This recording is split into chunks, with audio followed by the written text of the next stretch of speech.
Hello दोस्तों, नमस्ते। मेरे घर को लेकर आप लोगों के बहुत सारे प्यारे प्यारे कमेंट्स आते हैं कि आप अपने घर की बहुत साफ़ सफाई रखते हो, बहुत प्यारा घर है। देखिए, घर छोटा हो या बड़ा हो ये मैटर नहीं करता, क्योंकि घर घर होता है। लेकिन हाँ, साफ़ सुथरा होना बहुत ज़रूरी है। ये मेरे घर के बाहर का एरिया है जहाँ से एंट्री होती है, और ये मैंने आपको इसलिए दिखाया है क्योंकि घर के बाहर के एरिया को देखकर लोग समझ जाते हैं कि घर के अंदर कितनी सफाई होगी। मेरे साथ पहले क्या होता था कि 1-2 दिन मैं घर की साफ सफाई करती थी, लेकिन 2 दिन के बाद देखती हूँ फिर वही बिखरा बिखरा घर। तो वहाँ पे क्या गलती थी मेरी, वो आज आप लोगों को बताऊंगी। तो चलिए वीडियो की शुरुआत करते हैं। और जो मेरे प्यारे प्यारे दोस्त चैनल को पहली बार देख रहे हैं ना, प्लीज़ जाने से पहले अपने चैनल को सब्सक्राइब ज़रूर करके जाना है। घर को अगर हमेशा आप साफ़ सुथरा रखना चाहते हैं, इसके लिए आपने अपने घर को डीक्लटर रखना होगा। क्या तरीका है वो मैं आपको बताती हूँ। सबसे पहला तरीका, आप लोग जैसे बाहर से कोई भी आप मार्केट से सामान लेकर आते हैं, मान लीजिए आपने 2 नए सूट खरीदे, तो उसके लिए पहले अपनी अलमीरा में जाइए और अलमीरा में से 2 सूट पुराने निकाल दीजिए, ताकि आपके जो नए सूट आएंगे उनके लिए जगह पहले से तैयार हो। हम क्या करते हैं, हमारे पास पहले ही हमारी अलमीरा भरी रहती है और हम और ख़रीदते रहते हैं। और मैं बिल्कुल गारंटी के साथ बोल सकती हूँ कि आपकी अलमीरा में 2 नहीं बल्कि 10 सूट ऐसे मिल जाएंगे जो ना तो आप पहनते हैं, ना ही आपको भी फिट आते हैं। मैं भी ऐसा ही सोचती थी कि ये बाद में आ जाएंगे, ये सुंदर है, इनको किसी को दे नहीं सकती, मन नहीं करता किसी को देने का, या फिर मेरा वेट कम हो जाएगा या वेट बढ़ जाएगा तब पहन लूँगी। मतलब कुछ ना कुछ बहाने करके हम अपने घर में कबाड़ इकट्ठा करते ही रहते हैं। मुझे पता है कि इन चीज़ों को देने का मन नहीं करता, लेकिन इस तरीके से अगर आप चलते रहेंगे ना तो आपका घर कभी साफ सुथरा नहीं रह सकता। तो जब भी आपके घर में कोई नई चीज़ आती है, उसको उसकी जगह पहले से ही आपने बनानी है। वो घर में आए उससे पहले आपने एक चीज़ को निकाल देना है जो आपके घर में एक्स्ट्रा है या आपके काम की नहीं है। ये आदतें सुनने में शायद बहुत छोटी लगती हैं, लेकिन इनको अपनाने के बाद रिजल्ट आपको बहुत अच्छा मिलने वाला है। दूसरा तरीका, देखिए, मैं अपने फ़ोन में टाइमर लगा लेती हूँ, जैसे कि 10 मिनट या 15 मिनट का डेली, 10 मिनट आप मान लीजिए। तो वहाँ पे मैं क्या करती हूँ, फ़ोन में टाइमर लगा के और अपना घर का कोई भी एक कोना, चाहे वो मेरी अलमीरा हो सकती है या मेरे बेड का साइड टेबल हो सकता है, या मतलब किचन में कोई ड्रॉअर हो सकता है, या फ्रिज हो सकता है, या फिर जैसे बाथरूम देख लिया या स्टोर रूम देख लिया, मतलब घर का कोई भी एक कोना, वहाँ पे मैं डेली 10 मिनट ये चेक करती हूँ कि अगर कोई ऐसा फालतू सामान है जो ख़राब हो चुका है उसको मैं फेंक देती हूँ। अगर मुझे लगता है कि मैं यूज़ नहीं करती, वैसे ठीक ठाक है, तो मैं किसी को दे देती हूँ। तो डेली अगर आप 10 मिनट एक घर में किसी एक कोने को भी देंगे ना, तो 1 हफ्ते में या 2 हफ्ते में आपका पूरा घर साफ हो जाएगा। लेकिन अगर आप सोचेंगे कि मैं एक ही दिन में पूरे घर की डिक्लटरिंग करूँ, पूरे घर को देखूँ, तो देखिए वहाँ पे आपको टेंशन भी हो जाएगी, स्ट्रेस हो जाएगा, और आप वो काम मतलब खुशी खुशी कर भी नहीं पाएंगे। तो छोटे छोटे स्टेप्स लीजिए, मतलब ये नहीं है कि एक ही दिन में सब कुछ करना है। धीरे धीरे शुरुआत कीजिए, फिर आपको एक इतनी आदत हो जाएगी इन चीज़ों की कि आप सब कुछ आराम से कर लेंगे। तीसरा तरीका जो मैंने फॉलो किया वो था कि छुट्टी का कोई भी एक दिन, जब मेरी बेटी की स्कूल की छुट्टी होती है या मेरे हस्बैंड घर पे होते हैं, मतलब मेरे पास टाइम होता है एक्स्ट्रा, तो वो डिस्कार्ड डे बना लिया मैंने।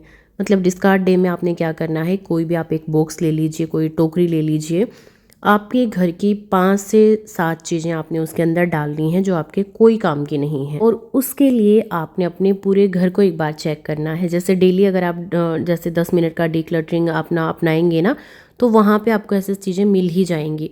तो उनको आप एक बास्केट में भर लीजिए। जो बिल्कुल ख़राब है उनको तो आपने फेंकना ही है। जो आपको लगता है, आप वो कपड़े भी हो सकते हैं, कोई किचन का सामान भी हो सकता है, कोई चाय का कप भी हो सकता है, या कोई भी मतलब एक्स्ट्रा बेडशीट हो सकती है जो पुरानी है, आप यूज़ नहीं करते। तो देखिए, सबकी किस्मत सेम नहीं होती। बहुत सारे ऐसे इंसान हैं जिनको हर चीज़ की ज़रूरत है, तो हम किसी की हेल्प भी कर सकते हैं। हमारे पास अगर कुछ एक्स्ट्रा सामान है तो किसी को दान दे सकते हैं, है ना। या फिर छोटे आपके बच्चे के कोई कपड़े हैं या आपके कपड़े हैं, मतलब मेरा कहने का मतलब है कोई भी ऐसा सामान है जो सही कंडीशन में है। लेकिन एक बात आपने हमेशा ध्यान रखनी है कि अगर सही कंडीशन में है तो ही किसी को दें। कई बार हम क्या सोच लेते हैं, बिल्कुल ही फटा पुराना कपड़ा होता है, और हमारी सच बात है, ये दिमाग में ये आता है कि गरीब तो पहन ही लेंगे। लेकिन ऐसा नहीं होता। जब आप लोग नहीं पहन सकते तो गरीब क्यों पहन लेंगे फटे पुराने कपड़े। अपनी तरफ से देखिए, आप एक इंसान हैं और गरीब है वो भी इंसान है। ऐसा सोच कर चलिए कि कोई अच्छी कंडीशन का कपड़ा ही जो हम नहीं पहनते, हमें पसंद नहीं है, या छोटे हो गए हैं या टाइट हो गए हैं, कुछ भी रीज़न हो, तो किसी अच्छे कपड़े को ही किसी को दान दें, है ना, जो अगले के यूज़ में आ सके, कोई पहन के आपको दुआ दे, खुश हो। अगला तरीका देखिए, एक हम कोई भी सामान खरीदते हैं ना, तो उस टाइम पे अपने दिमाग में हमने ये ज़रूर सोचना है कि हम ये चीज़ क्यों खरीद रहे हैं, है ना। कई बार हम बिना वजह की चीज़ें खरीदते हैं, सिर्फ इस चीज़ के ऊपर कि हमें वो चीज़ पसंद आ गई। लेकिन इस तरीके से अगर आप अपने घर को भरते रहेंगे तो कितनी भी साफ़ सफाई कर लेना, घर बिल्कुल साफ़ नहीं रहेगा, क्योंकि आपने अपने घर को इतना ज़्यादा मतलब ला ला कर सामान आपने शोरूम बना लिया है उसको। तो फिर आप किन किन चीज़ों को उठा करके सफाई करेंगे। ज़्यादा चीज़ें होंगी, उन चीज़ों को उठाकर साफ़ सफाई करना पड़ेगा, फिर आपको आलस आएगा और आपका घर ऐसे ही बिखरा रहेगा। तो कोई भी सामान आप जैसे खरीदते हैं तो उस टाइम पे अपने दिमाग को खुला रखिए कि ये चीज़ की आपको ज़रूरत है या बस सिर्फ अपने शौक़ के लिए या पसंद आ गई इसलिए ख़रीद रहे हैं। अगर पसंद है, शौक़ है, तो उनको रहने दीजिए कुछ टाइम के लिए, क्योंकि मैं भी पहले ऐसा ही करती थी। मैंने आपको पहले भी बताया है वीडियो में कि फ़ालतू चीज़ों को ऐसे ही कुछ भी पसंद आ गया वही उठा करके घर में ले आए। तो अगर ये आदत आपकी भी है तो इसको जल्दी से चेंज कर लीजिए। अपने घर में सिर्फ वही सामान लेकर के आइए जिसकी आपको सच में ज़रूरत है, आपके काम आने वाली है वो चीज़। चलिए अगली आदत की बात करते हैं। एक ना आपने अपने घर में हर चीज़ के लिए एक प्रॉपर जगह बना देनी है। देखिए, हमारा टाइम कब ख़राब होता है, हम छोटी छोटी चीज़ों को, जैसे नेल कटर कहाँ रखा है, या किचन में कोई सामान नहीं मिल रहा है, या मतलब हमारे अलमीरा में कोई सामान नहीं मिल रहा है, तो उसको ढूंढने में हम एक एक डेढ़ डेढ़ घंटा निकाल देते हैं, और वही टाइम होता है जो हम फालतू में निकाल देते हैं। तो हर चीज़ की अगर एक प्रॉपर जगह होगी तो सबको पता रहेगा कि हाँ, घर में ये सामान यहाँ रखा है, और किसी को ढूंढने की ज़रूरत नहीं पड़ेगी, ना ही आपका घर फैला रहेगा। तो ये रूल भी आपने ज़रूर फॉलो करना है। जो भी चीज़ आपने जहाँ से उठाई उसको अपनी जगह पे उसी टाइम रखो। अगर घर में न्यूज़पेपर आता है तो उसके लिए एक अलग से बास्केट बना दो, न्यूज़पेपर पढ़ा और वहाँ पे रख दिया।